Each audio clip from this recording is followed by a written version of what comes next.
peasant uprisings against colonialism and feudal exploitation is the motive force of Indian history, pulling the nation along a tortuous road to freedom.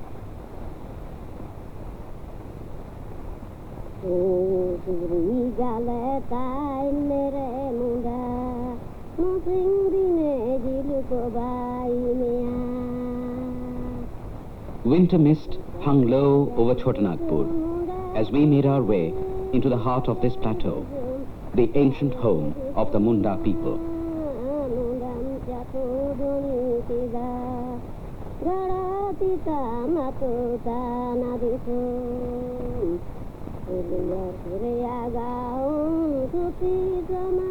This mountain highland, making up the southern districts of the Bihar province in eastern India, had been a storm center of peasant rebellions throughout the 19th century.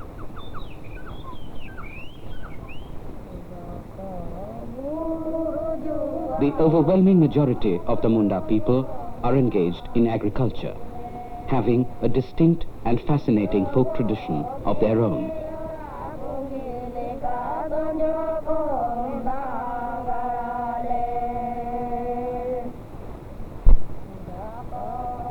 A fiercely independent people, the Mundas have made rich contributions to the fighting heritage of anti-imperialist and anti-feudal struggles of the Indian masses, winning their respect and forging a deep unity with all the nationalities of India.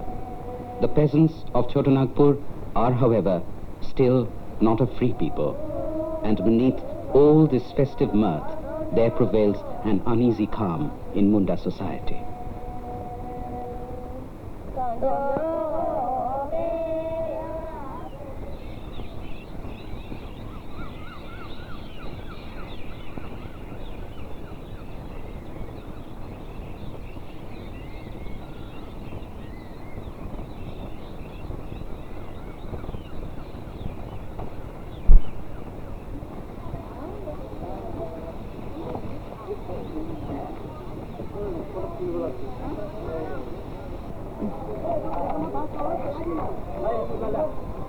Land for the tiller continues to remain the crux of the Indian problem. The landlords and moneylenders, who form a tiny minority, own over 70% of the land and command absolute economic and political power.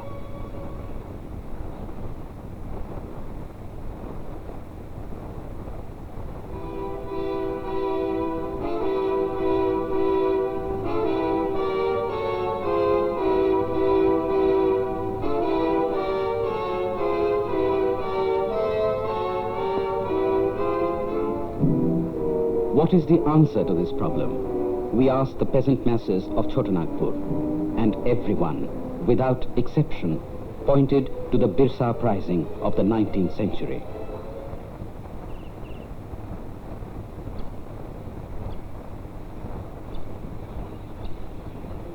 Birsa was the son of a poor peasant. One day, while Birsa worked deep in the forest, his father was dragged away by the landlord's men, leaving Birsa and his mother helpless in poverty and want.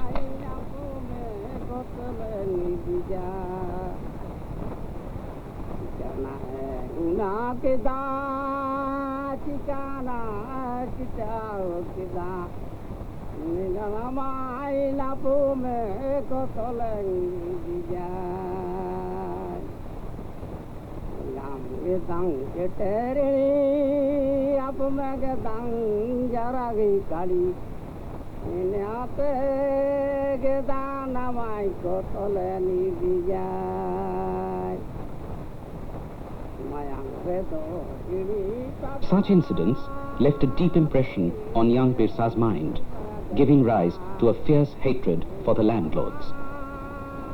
The stories of the Kol and Sardar rebellions, narrated by the village elders, conjured up images of valor and heroism, firing the ideals of liberty and honor deep within him.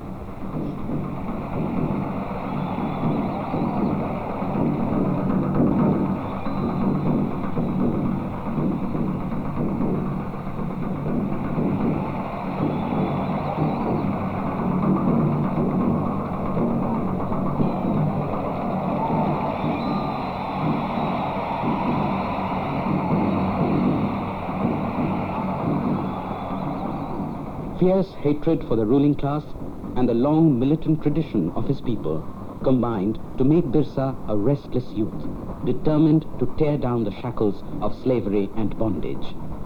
Birsa stepped into life, and his ideas matured through experience. He made a small but sure beginning, propagating new ideas among the people around him.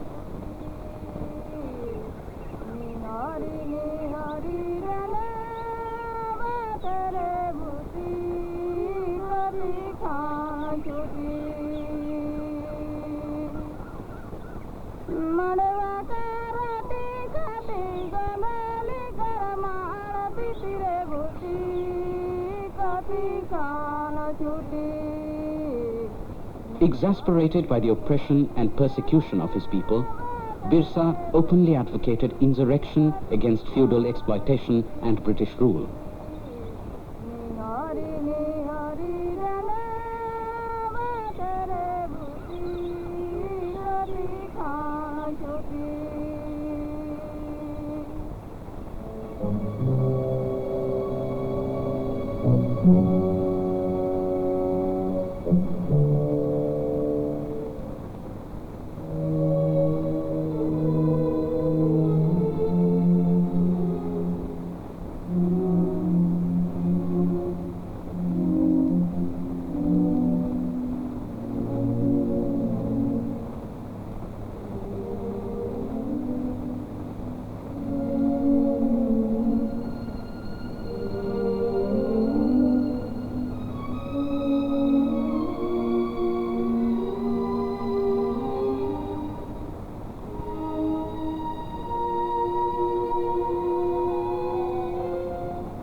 To put an end to exploitation of man by man, he called for the extermination of the landlord class and establishment of people's power, overthrowing the British Raj.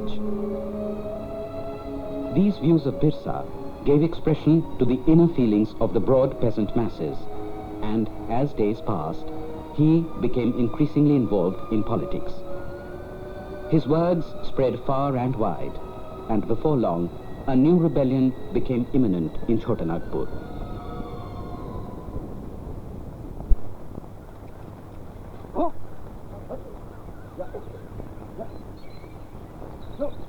Birsa found an able organizer in Gaya Munda.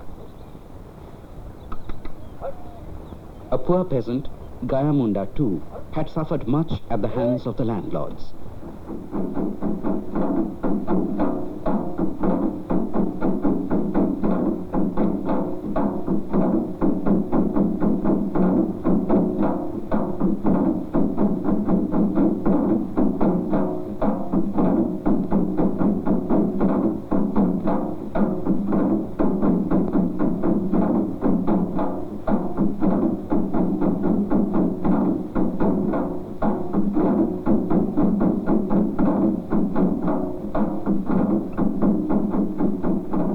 Hate and anger smoldering within him, Gaya Munda joined Birsa, and together they organized.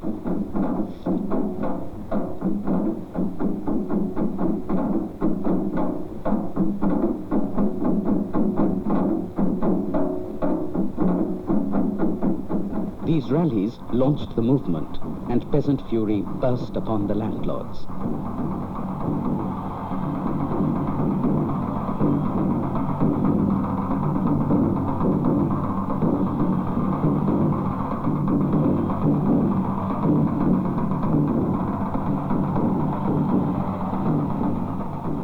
But lacking in experience, Birsa erred in tactics. He became heavily marked by the landlords and the British authorities. The landlords, facing total rout, conspired with the British on Birsa's arrest. One night in 1895, Birsa was arrested and carried away to a British prison.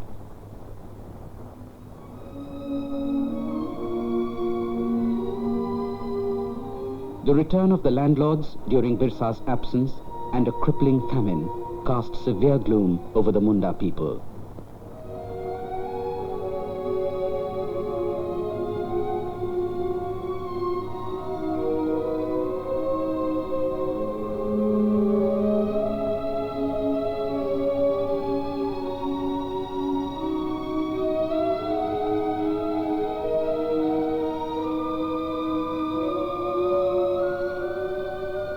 Anxiously, they waited for the return of their leader.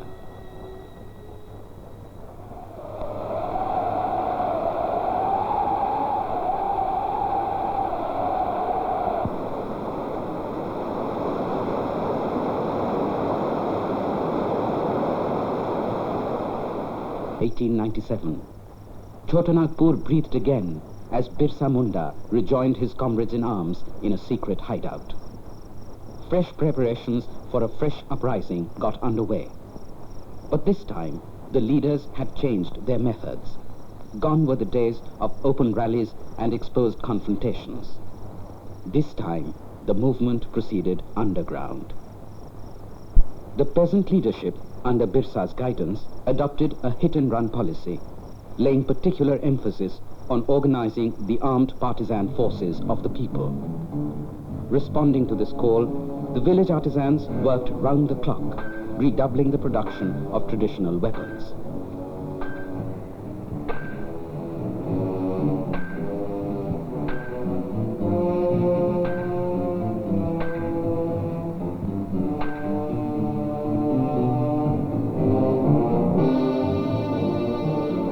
Peasant youths, inspired by the dream of liberty and freedom, joined in large numbers.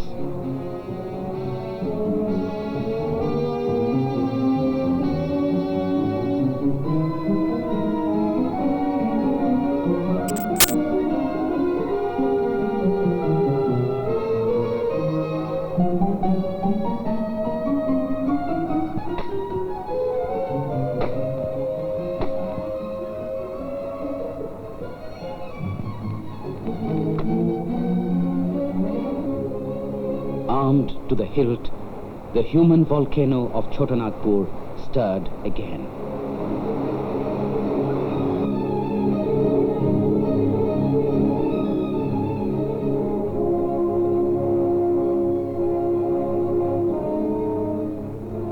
Addressing the peasants in the sacred grove of their forefathers, Birsa and Gaya explained to the fighters the strategies of war.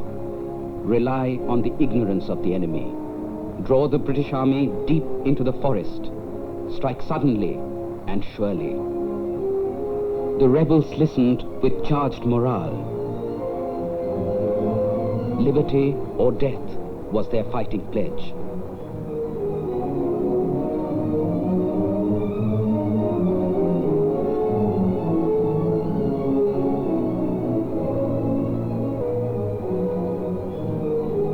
With the dreams of a new age, they burst into action. Birsa Munda had sparked off the uprising.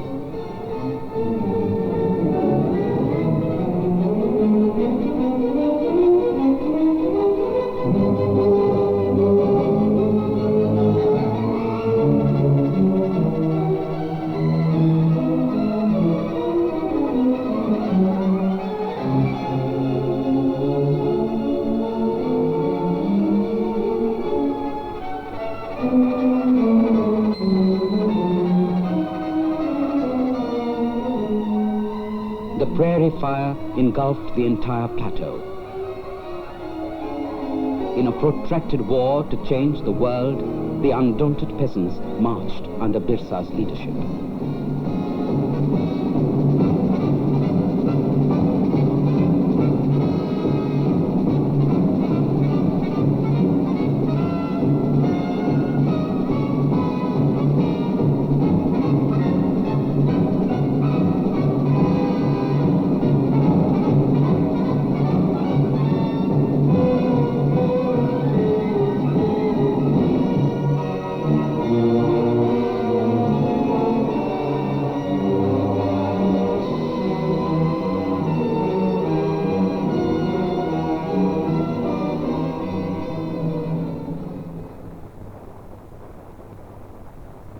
In the year 1900, Birsa Munda, the great martyr and heroic son of the Indian people, died fighting in British custody.